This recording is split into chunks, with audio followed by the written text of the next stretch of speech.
Know someone in your life celebrating a birthday? They deserve to feel truly celebrated. That's what 1-800-Flowers has helped people do for 50 years, turning everyday gestures into meaningful moments of connection. And this April, during their 50th birthday celebration event, when you buy one bouquet, get a second bouquet 50% off. Celebrate more birthdays with our 50th birthday event all April long at 1-800-Flowers.com/Spotify. Buy one bouquet, get a second bouquet 50% off at 1-800-Flowers.com/Spotify. Listen, all you New Yorkers. Taxi! Okay, we're looking around. This is the 77 WABC minicast. Breaking news, WABC. Well, we have an exclusive.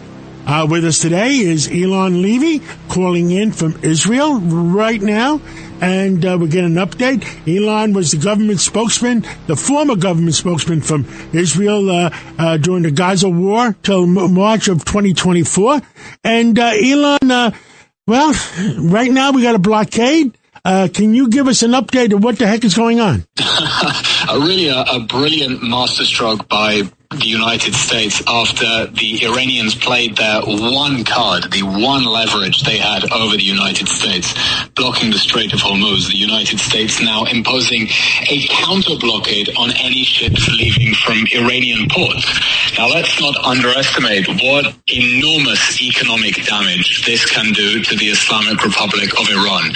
Estimates are at something like $13 billion a month of lost economic activity, because the Iranian regime has no way to export its oil and petrochemicals out. This is the United States telling the Iranian regime it is time to cut a deal that permanently ends your path to a nuclear weapon, ends the threat of ballistic missiles, ends the threat of your proxy armies that have killed so many American servicemen and attacked allies across the region. The Iranian regime has lost the war. The only question now is how to make it understand that. Well, does anybody, the people that are in charge right now, or the people we were negotiating with on Saturday, where Vice President Vance was negotiating, do we know that, is there anybody else talking for Iran? I mean, it's like talking to the United States. Are you talking to California? Or are you talking to New York? Or are you talking to Illinois? Yeah, well, the Iranians seem to have sent everyone but the kitchen sink to those negotiations, sending an enormous delegation, which seems to point to a lot of suspicion and distrust within the Iranians. Let's remember, Israel has been successfully decapitating the entire Iranian regime, taking out all of the top leaders, and those leaders are now going to be worried, looking at each other, wondering, wait, is anyone going to sell us out? But the fact is, no one from the Iranian side has been brave enough to step up and say, we have to block any path to a nuclear weapon. And that is why we saw the talks collapse. You know, President Trump sent Vice President Vance. I don't think there is anyone in the administration who is more eager to cut a deal with the Iranians. And if even Vice President Vance is leaving those talks saying it was not possible to get a deal, the Iranians are not giving up on the possibility of a nuclear bomb, then you know the Iranians are not serious about negotiations. Unfortunately, the president's talk of regime change already having happened, a little bit optimistic. This is the same fundamentalist, fanatical regime that swears death to Israel, death to America, and still wants to keep the options open to build a nuclear bomb in future.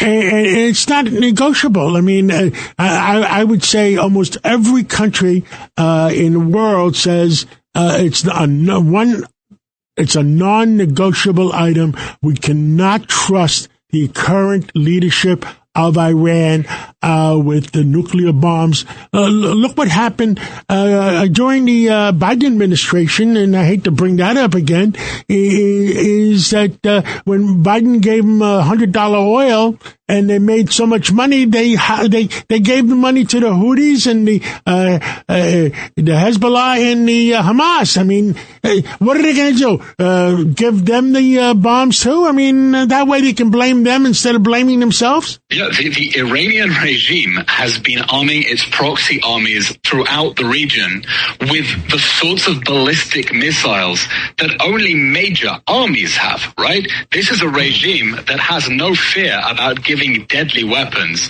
to the most barbaric terrorists in the world. It is therefore absolutely not a regime that could be trusted with nuclear weapons. And although world leaders keep saying Iran can't get a nuclear bomb, Iran can't get a nuclear bomb, Iran was on track to do that. Let's remember why this war started. The Iranian regime was moving its ballistic missile factories deep underground so that they could build a conventional shield that no one could stop them from racing towards nuclear weapons. And it was only the US-Israeli coalition that had the guts to stand up to the rest of the world, to the other leaders who wanted to appease the Iranian regime, to kick the problem into the long grass and say, no, we have to deal with this now.